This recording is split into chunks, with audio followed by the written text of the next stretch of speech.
Hello, everyone, and welcome to the Proline Recap NFL Show. We're going to look back at the wild card games with world champion handicapper Jim Feist. I'm John Cranton. And, Jim, last week with all plays, you were 43-29. That included 7-2 in Week 17 of the NFL. You had a 2-1 start in the NFL. And then Sunday, your top play with the Baltimore Ravens. What do you have for this week for everybody? Well, John, thank you for mentioning that. I was 43-29, all plays, 7-2 in the NFL. Week 17, that was Week 17, and then 2-1 NFL Saturday. Bengals was a loser. Bengals under with Texans was under. That was a winner. Had the Packers, high roller with the Ravens. My NFL Hoop Special plays through March tournament in college hoops for $39. That's right, $39. And as a bonus, get my NFL playoff game of the year, which goes this weekend. Last month, my NFL game of the year was an easy cover. I should say last month was easy cover with the Giants when they destroyed the Saints 52-27. If you missed that one, don't miss this one because it's going to be an easy winner as well.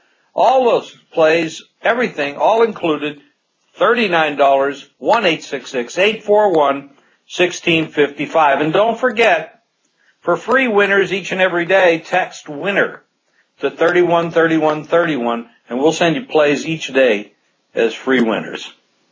We also have a contest, too, with the Texan. It's a Super Bowl contest at jimfeist.tv. It's free to enter. It's $4,000 worth of prizes, including a $2,000 grand prize, and it's free to enter just by texting contest to 313131, or you can get all the details at jimfeist.tv. Okay, Jim, the wild card game for the NFL just took place, and a lot of things stood out. All the favorites covered, 4 favorites, and also all 4 games went under the total, highly unusual. What are your thoughts on some of those matchups?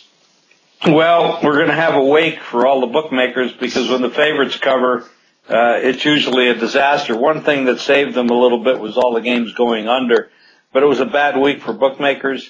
I lost with the Bengals. I was totally mistaken that they could actually carry on from the regular season. They ended the season playing very well, especially on defense. Now, they played pretty good on defense against Houston in this game, too, holding them 19 points. But their offense was pathetic. And I know that everybody talks about hiring Jay Gruden as a head coach, but I have to wonder if he was calling the plays, how come he didn't find A.J. Green throughout the whole first half? I mean, he wasn't even on the team. He could have stayed home and had a late lunch. I mean, it was ridiculous the way he called the play action there. And you got a guy that big that can jump that high and has good hands, you got to throw the ball at him. Now, maybe it's Dalton's fault. Maybe Dalton is a little too conservative. But anyway, Houston moves on. They were impressive in some ways in that game, at least defensively, but I don't know if you take that away from Cincinnati or give that to Houston. But the fact that they only scored 19 points when they controlled the game in every way is a little troubling.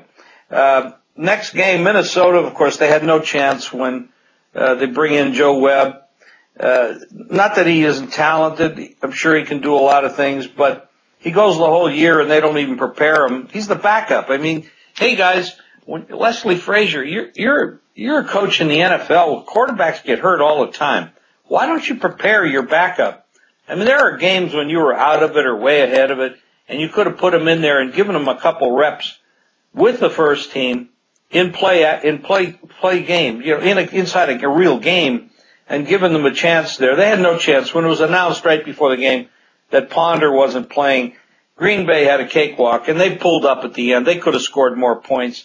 They had enough victories, enough points to have a victory, and they knew they have a tough game this week, so they didn't push too hard right there.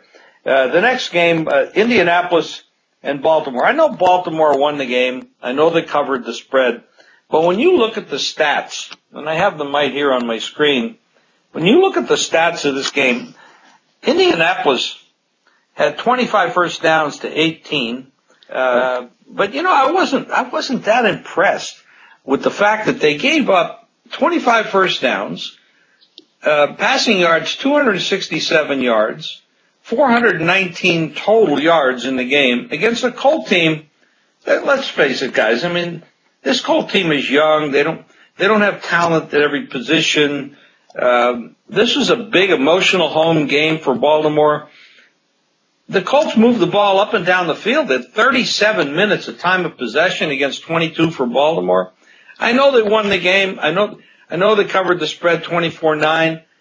But that game, if Baltimore would have converted touchdowns instead of field goals and made the field goal they missed, and then the turnovers that they had, and granted, I mean, Baltimore had their mistakes as well. Ray Rice was a turnover machine. They kept him on the bench for a while, obviously as punishment because they didn't trust him anymore. But I wasn't that impressed. I was impressed with Flacco and his ability to throw the ball deep. He made some incredible pass plays. And the average per pass play was 11 yards for Flacco. That was big. But now they're going west. They're going to play Denver. That's going to be a tough game rematch of just a couple of weeks ago. The last game on the card last week was Seattle at Washington. And I said before the game that this is a tough spot for Seattle if RG3 is healthy because they're traveling across country. They're a young team with a young quarterback and they're laying points on the road. Typically, home dogs in playoffs do extremely well. So I said if Seattle happens to get by this game, they become extremely dangerous because now they get their confidence that they can do it. Now, how much was that victory due to RG3 not being able to play, and whether RG3 should have been playing at all is a question to be answered as we go down the road. There's a lot of criticism out there about that. But you have to be very impressed with Russell Wilson and Seattle, and their defense is remarkable. They have those big corners. They shut down a lot of people. They're extremely difficult to stop. The running game is extremely difficult with the beast. When he gets in beast mode, Lynch, I'm talking about Marshawn Lynch, very tough. This is an interesting matchup. They're going to the number one team in the NFC with the home field advantage. And when this game opened, you saw some threes. You also saw some ones. So, I mean, here's a team that's a wild card team on the road playing the team with the best record in the NFC. And at one point, they were only a 1-point dog. That's a telling number. It was a surprising number. So this is going to be very interesting this week, what we're going to get out of these teams like New England, like San Francisco, Atlanta, and Denver sitting at home with a week of rest. You know, in past years, these home teams with rest have been dynamite. But in recent years, that has not been the case. That's right. And, you know, that Seattle game, what was so stunning and impressive about that, you just look at the yardage, 380 to 203. They really dominated that game. And yet you can't forget that they were down 14-0 early, traveling 3,000 miles on the road in that situation with a very young team that hadn't been there and a rookie quarterback. To be down like that on the road in that environment and not panic with Russell Wilson the way they did, I was very impressed. That's something that they're going to have to deal with all during the postseason. Now they're heading to Atlanta. But for a young team to get down 14-0 early and not say, well, let's junk our game plan, let's throw every down, let's go no huddle. I have to give Seattle and that coaching staff a credit. They may be better than I thought they were.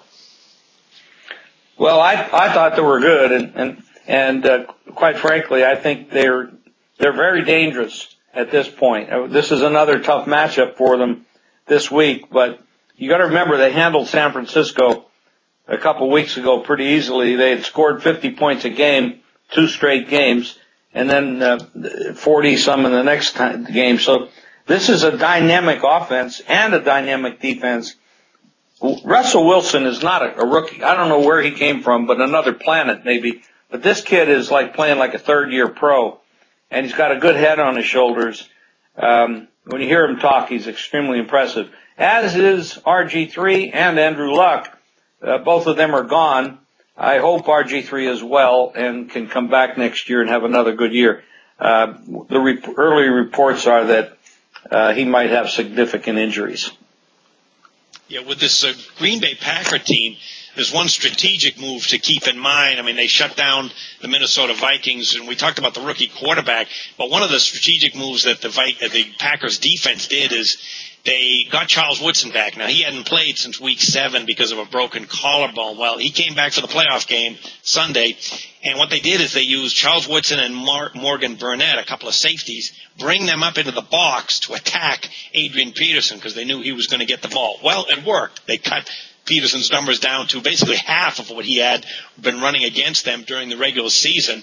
So the young defense has improved. Now they have Woodson back, and that same strategy that they just used to try and attack the great Minnesota ground game, well, it kind of works in their favor this week, too, because they're playing a very similar type team in the 49ers. That's a run-first offense with Frank Gore, a team that rolled over them in week 1 for 187 yards. So I wouldn't be surprised to see the Packers continue that same defensive strategy of bringing those 2 safeties up like they did Sunday against Minnesota. Good point, John. However, I'd like to point out that had Minnesota had a reasonable passing game, that strategy would have left some wide receivers and tight ends free. And perhaps Ponder would have been able to do more with them than Joe Webb was. And I would bet that would have been the case. So you really can't shut down a good passing game. Not that Ponder's a great passer, but he certainly has done better recently than he had earlier in the year. I don't think it would have been as successful had Ponder been playing. It's hard to play a guy like Peterson and a decent passing team with that type of style. Now, they're going up against San Francisco, who beat them earlier in the year. They're going out west, and they beat them in Lambeau, by the way, and that was with Alex Smith. The question about Kaepernick is going to be answered somewhere in these next couple games, if there are a couple games for San Francisco. He makes mistakes. He makes passes that can cause problems for their team and put their defense in bad situations. He's young. He's inexperienced. This is pressure football. Now, last week, Luck played very well with pressure football. So did Russell Wilson. I can't say the same for RG3. He never really had a chance with that leg. But I'm sure he'd have played well if he was healthy. But I don't know if Kaepernick will do that or not. He is playing against a team that doesn't have a great defense. They're more an offensive team. They can put up a lot of points. They got their wide receivers back. They're healthier on offense right now than they have been all season long. So it's going to be a heck of a matchup, Green Bay against San Francisco, as all these games will be. This is going to be an interesting week.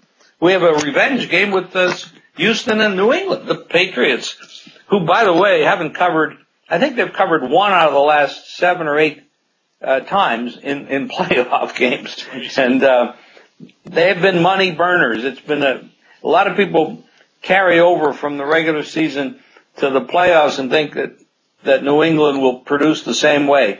But they have not been doing that in previous years. I think they're 1-7 or 1-8 in their last 8 or 9 games. Yeah, in the playoffs. Keep in mind that the Super Bowl line that we've been watching here in Las Vegas, it was 2.5 a few weeks ago, up to 3, and now we hear that it's up to 3.5. So what odds makers are looking at as far as future bets is the Denver-New England AFC title game, which everybody expects. Whoever comes out of that game will be the favorite over anybody really in the NFC. That's where that number is coming from. It would be a very interesting matchup. I mean, we could have rookies going against each other in the championship game in the NFC. It could be Seattle against San Francisco. There's 2 rookies. You're not going to have that in the AFC because you're probably going to end up with Brady against Manning, and we have seen that game before many times. Manning, though, wearing a different uniform. It's going to be very interesting going down the road. Okay, and everybody keep in mind, if you're up for the Super Bowl, there's a free Super Bowl contest. All you have to do is text contest to 313131. You have to be in the USA only. $4,000 worth of prize. It's free to enter. All you have to do is pick the Super Bowl participants. If you want details, it's at jimfeist.tv. Jim, you're looking to continue your hot run. You were 2-1 Saturday in the NFL, 7-2 in Week 17. You had a high roller play Sunday on the Ravens. And what do you have coming up for folks for this week? Well, it's an NFL hoop special. You play through March tournament in college hoops for $39. And as a bonus, you get my NFL playoff game of the year that goes this weekend. Last month, I had the Giants over the Saints. Big winner, easy winner. If you missed that one, you don't want to miss this one. It's cash in your pocket. It's money in the bank. 1-866-841-1655. $39. Make the call right now. Okay, very good. And we will have 2 more Proline shows available Thursday morning, the NFL version. We'll be looking at the playoff games for this weekend, as well as a college basketball show with Dave Koken. And you can see that right here at jimfeist.tv. Good luck with the games, everyone. Bye-bye, everyone.